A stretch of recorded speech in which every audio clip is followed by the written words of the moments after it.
O ano é 1954. Dois alemães carregando muito dinheiro chegam a uma região isolada que hoje pertence ao Mato Grosso do Sul e compram uma vasta área. Os 83 mil hectares, equivalentes à cidade de Berlim ou a metade da cidade de São Paulo, são transformados em uma fazenda com 20 mil cabeças de gado. E para administrar o negócio, eles abrem uma empresa no Rio de Janeiro com a injeção de milhões de francos suíços. Essa seria mais uma história comum de investidores estrangeiros prospectando negócios no Brasil. Não fosse o fato de que os dois alemães, Friedrich Gustav Katgen e Ludwig Haupt, eram nazistas que haviam fugido da Europa após o fim da Segunda Guerra Mundial. E está no ar o DW Revista, podcast produzido pela redação brasileira da DW e publicado todas as sextas-feiras no YouTube e em plataformas de áudio como o Spotify. Eu sou o Guilherme Becker, em Bonn, na Alemanha, e nesta edição eu converso com o meu colega de DW, o repórter e editor Jean-Philippe Struck, que escreveu uma reportagem sobre essa história que pode ser acessada no site da DW Brasil.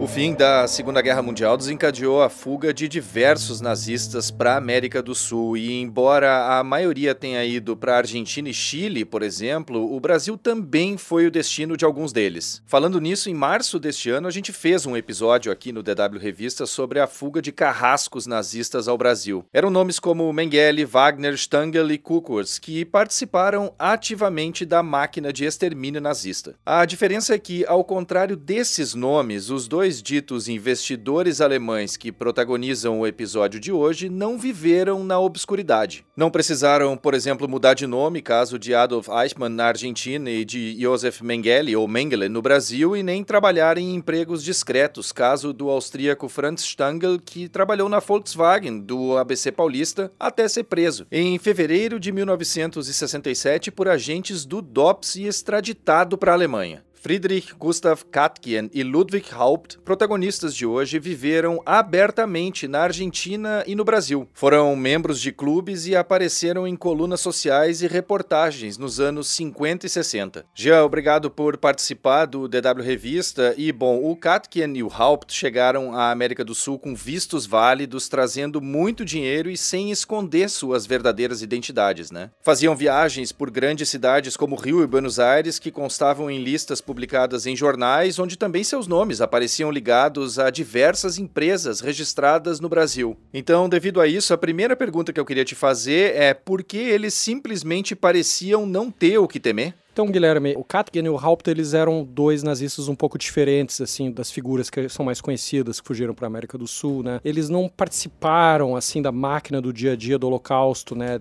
diretamente de assassinatos. Eles ocupavam posições no aparato econômico da Alemanha nazista, né, que era também criminoso, que envolvia roubo de propriedade, confisco, mas eles nunca encabeçaram, assim, listas de procurados, eles não eram figuras, assim, tão conhecidas, assim. A gente tá falando de quase burocratas, assim, nesse aparelho nazista. Então, esses dois que vêm pro Brasil, eles migraram com os nomes deles. Tudo indica que eles viajaram legalmente, assim, os vistos de entrada deles, constam os verdadeiros nomes deles. Num primeiro momento, depois da guerra, eles chegaram a se esconder na Suíça. Eles chegaram a despertar o interesse de investigadores, assim, dos aliados, assim, num primeiro momento, mas depois a coisa esfriou. Então, eles decidem ir pra América do Sul sem preocupações. A gente vê, assim, quão baixo eles voaram do radar, porque, por exemplo, a gente pega o Simon Wiesenthal, que era um caçador de nazistas bem famoso, que está envolvido na busca pelo Adolf Eichmann ou pelo Klaus Barbie, que era outro criminoso de guerra que se escondeu na Bolívia. O Wiesenthal e o centro de pesquisa histórica dele, que era baseado em Viena, nem chegou a elaborar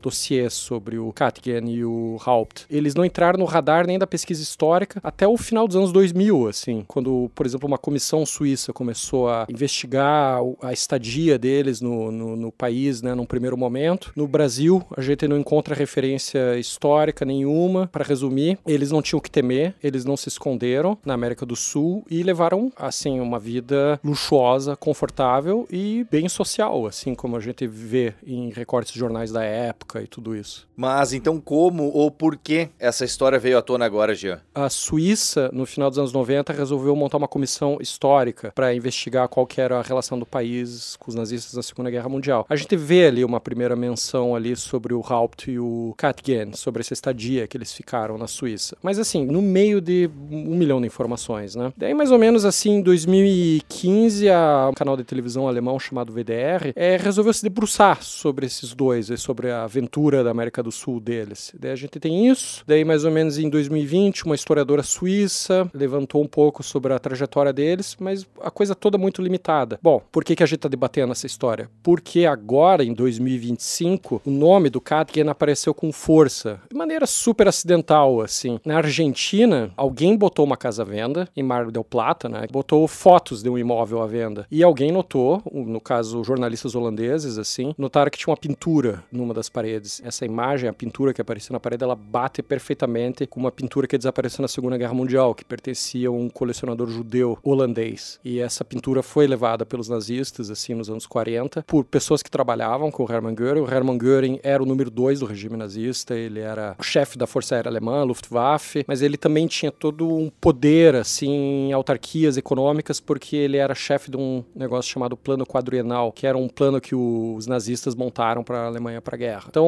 o Göring, ele tinha todos esses postos, mas também usava essas posições para acumular obras de arte roubadas, né? Enfim, esse quadro sumiu ali e daí, de repente, ele aparece lá na Argentina, tipo 80 anos depois, um quadro dessa coleção levada. A curiosidade é que o imóvel que estava à venda, ele está no nome de uma das filhas do Katgen. Então, a ligação é muito clara. E daí, imediatamente, assim, a polícia argentina foi até lá, o quadro tinha sumido, eles tiraram o quadro, provavelmente, quando viram isso na imprensa, mas daí depois a filha do Katgen, que já deve ter quase 70 anos, assim, ela devolveu o quadro, assim, ela entregou o quadro para a polícia. Então, o nome do Katgen e o associado dele, o Haupt, em menor grau, assim, ele apareceu com tudo na imprensa nos últimos tempos. E afinal, que pintura era essa, Jean? Então, o nome da pintura se chama Retrato de uma Dama. É uma pintura do começo do século XVIII, assim, produzida por um pintor italiano. E, assim, a gente não tem ideia do valor dela, mas, assim, ela pertencia a um colecionador de Amsterdã, que tinha uma vasta coleção, assim, de 1000 quadros. E daí, quando os nazistas invadem a Holanda, em 1940, esse holandês, ele foge para a Inglaterra, mas ele acaba morrendo na viagem de maneira acidental, assim. A coleção dele fica para trás. Ele é mais ou menos no meio da Segunda Guerra Mundial. Os representantes do Göring chegam para a família desse holandês ou para empregados dele, não é muito claro, e forçam uma venda. Uma venda por uma fração do valor, uma venda sob coação, né? Não foi uma venda natural. E levam todos os quadros para a Alemanha. Então, essa pintura desapareceu no meio de todo esse processo. E é curioso porque há mais ou menos uma década, uma parente desse judeu, assim,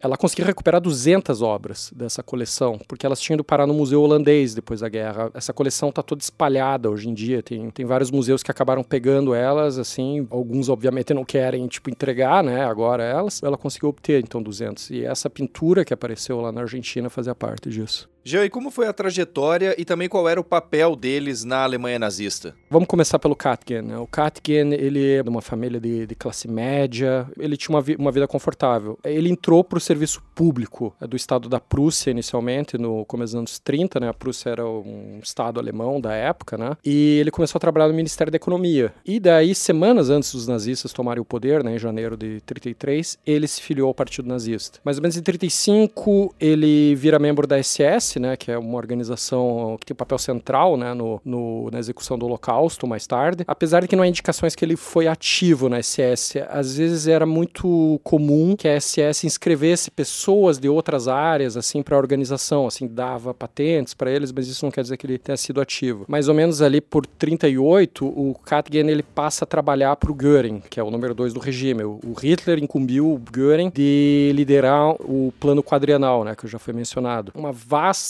operação econômica para preparar a Alemanha para a guerra. Então era para juntar representantes de todos os ministérios, para rearmar a Alemanha, para encontrar recursos financeiros, para encontrar combustível. E o Katgen, ele subiu, ele teve um papel bem importante no funcionamento do plano quadrienal. Os nazistas catavam tudo que era possível, assim, para manter a máquina viva. E o Katgen, assim, há indicações, assim, que ele estava fortemente envolvido no confisco de bens. E, paralelamente, assim, né, a gente tem o Göring, que tinha um interesse pessoal em acumular obras de arte, de mais uma ligação com o quadro, né, que aparece lá na Argentina. Bom, daí a gente parte para o segundo nome, né, que é o Ludwig Haupt. O Ludwig Haupt, em comparação com o Katgen, ele é um peixe bem menor, assim, nesse aparato do plano quadrenal. Ele era diretor numa empresa de óleo que se chamava Continental, que os nazistas eles tinham estabelecido para encontrar petróleo, combustível por toda a Europa, né. Mas daí tem uma curiosidade que vai ser bem importante, assim, né. O Haupt, também o Katgen, como eles estavam envolvidos, o Katgen também estava envolvido nessa empresa chamada Continental. Eles faziam muitos negócios na Suíça, porque a Suíça, né, durante a Segunda Guerra Mundial, ela ficou totalmente cercada, assim, pela Alemanha nazista. E a Suíça não tem petróleo, então ela dependia de importações, e daí só tinha a Alemanha para encontrar petróleo. A Continental, ela começou a se envolver em negociações com petróleo, com suíços. E o Katgen e o Haupt, eles vão para a Suíça, eles fazem negócios, eles começam a conhecer gente. Tem um terceiro nazista que entra nessa história, chama Ernst Fischer. Ele também era outro funcionário importante do plano quadrenal, também membro da SS, assim como o Katgen, ele também era muito próximo do Göring. Esses três, eles tinham esse papel na máquina econômica e eles vão fugir juntos da Alemanha quando o regime está prestes a desabar em abril de 1945. Para onde que eles vão fugir? Para a Suíça. Em abril de 45, então, com a guerra prestes a terminar com a derrota da Alemanha nazista, Katgen, Haupt e Fischer fogem para a Suíça. Ok, eles tinham ligações com a Suíça, mas como é que ocorreu essa fuga, Jean?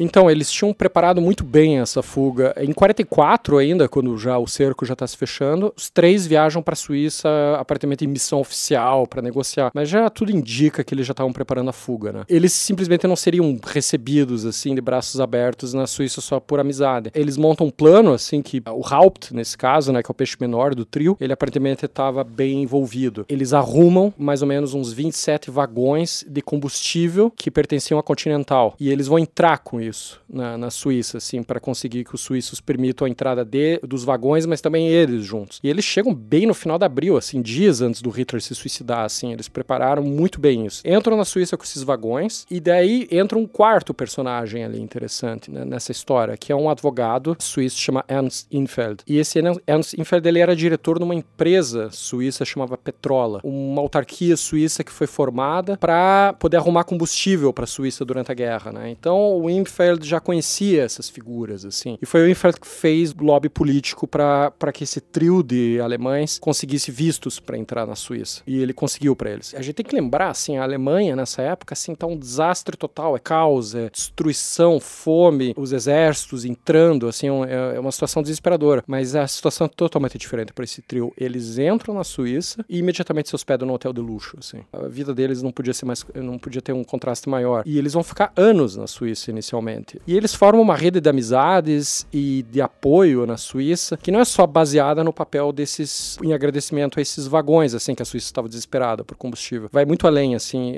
Uma historiadora suíça que se debruçou sobre isso, ela aponta que muita coisa envolveu subornos. Pois é, mas daí da onde vem esse dinheiro, Jean? Tem todas as indicações, assim, de que o trio conseguiu acessar uma das contas da Continental na Suíça. E, assim, eles conseguiram acessar já essa parte. Também surgem especulações, assim, vamos dizer, os três trabalhavam para o Göring. O Göring era um cleptocrata que roubava muito. Então fica a pergunta, eles tiveram acesso a mais contas ligadas ao Göring, ao plano quadrenal, na Suíça, e daí surge também uma outra coisa. Nesses anos que eles ficaram na Suíça, a estadia não foi livre de tensões, né? Porque imediatamente os aliados detectaram a presença deles, né? Em 46, o SS, que é o precursor da CIA, da Agência de Inteligência Americana, tem um relatório que aponta a presença deles na Suíça. E investigadores, assim, dos Estados Unidos, da França, da Holanda e da Bélgica se interessam pelo trio. Os belgas e os holandeses, eles estão interessados especialmente no Katgen, porque eles acusam ele de estar envolvido no confisco de diamantes que foram levados de joalheiros judeus de Antuérpia, de Amsterdã, mas eles não conseguem nada. Os americanos, eles são mais incisivos. Eles pegam o Katgen na Suíça para interrogar, ele meio que minimiza o papel dele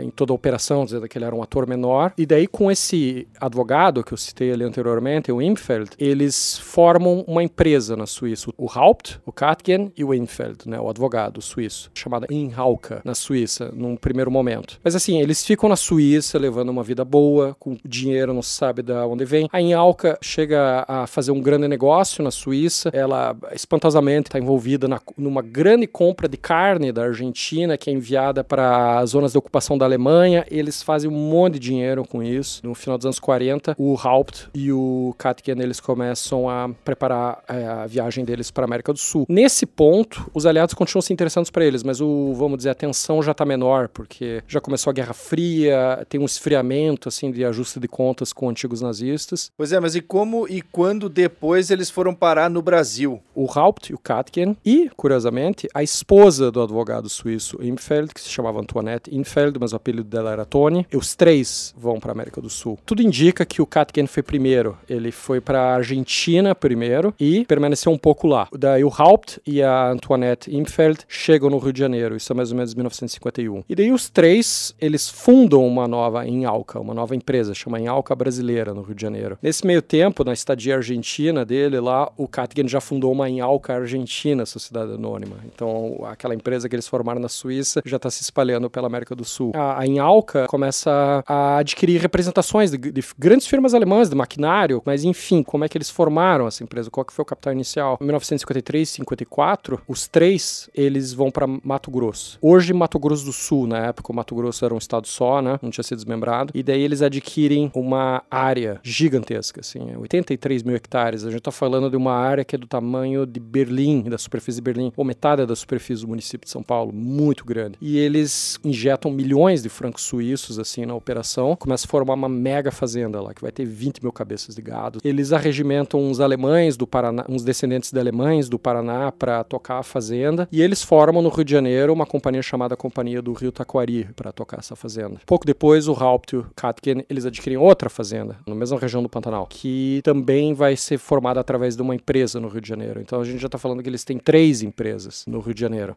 Bom, tem compra de imóveis, movimentações financeiras, investimentos, mas eu queria saber quais eram e como funcionaram os negócios do Katgen e do Haupt na prática no Brasil. Qual foi a trajetória deles nesse sentido? Já estão envolvidos em 3 empresas no Brasil, né? 2 que têm relações com fazendas e a Inhalca lá no Rio de Janeiro, que está registrada na Avenida Rio Branco, que era o principal endereço comercial do Rio de Janeiro na época, né? Haupt e o Katgen, eles se envolvem agora numa 4ª empresa no Brasil, que vai se chamar Companhia Brasileira de Caldeiras, que é uma empresa que ainda existe e é bem grande, assim, em Minas Gerais. Então essa empresa, eles formam ela e encontram capital de uma mulher que era a baronesa Thyssen. Ela era filha do Fritz Thyssen, que era um grande magnata alemão, assim, dos anos 20, que tinha sido um dos primeiros financiadores, assim, do Partido Nazista nos anos 20.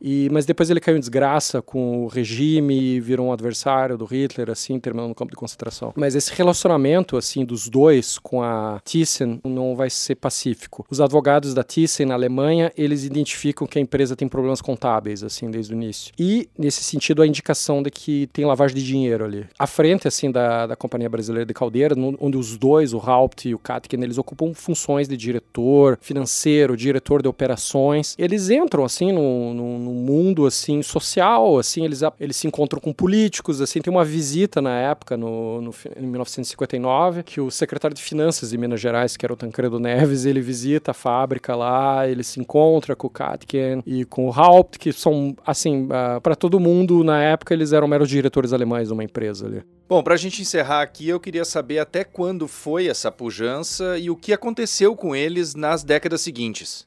Vivendo uma vida boa, o Haupt, ele compra um apartamento na Avenida Atlântica, no Rio de Janeiro, assim, de frente para o mar. Katgen compra uma casa num bairro chique de Buenos Aires, Vicente Lopes, que é um distrito da capital argentina. São membros de clubes, eles são membros do Jockey Club do Rio de Janeiro. O Haupt joga golfe, ele aparece em colunas sociais, assim, participando de torneios de golfe. As empresas deles, assim, sempre estão publicando balanços, convocações, atas, assembleias em jornais. Eles são citados até em propagandas, assim, sabe, das empresas, assim, como diretores. Em 1970, esse braço brasileiro no Rio de Janeiro, ele já está paralisado. Na Argentina, a empresa vai melhor. É difícil achar registros, assim, mas tem um aviso de condolências no Jornal do Brasil de 73 que indica que o Ludwig Haupt, ele morreu em 1973. Então esse capítulo ali está encerrado. Katgen, ele vai viver um pouco mais, assim, ele vai seguir na Argentina e ele morre em 1978. Mas esse foi o fim da linha para eles, um fim da linha confortável, assim. A gente vê umas menções perdidas ainda em jornais, por exemplo, curiosamente no final dos anos 90, o nome do Katkin aparece de volta num jornal brasileiro, mas porque o título de sócio dele do Jockey Club foi cancelado por inatividade durante 20 anos. Então é só mais um sinal da vida social e confortável que eles levaram na América do Sul. A edição desta semana do DW Revista, uma produção da DW em Bonn, na Alemanha, fica por aqui. Fica aqui também meu muito obrigado ao Jean Philipp Struck pelas informações compartilhadas neste episódio. Mais conteúdos você encontra no nosso site dw.com/Brasil e também no canal da DW Brasil no YouTube. A produção, a apresentação e edição técnica são minhas, Guilherme Becker. A revisão final e a coordenação são do Rafael Plezan. O DW Revista volta na sexta-feira que vem. Obrigado por acompanhar a gente e um bom final de semana.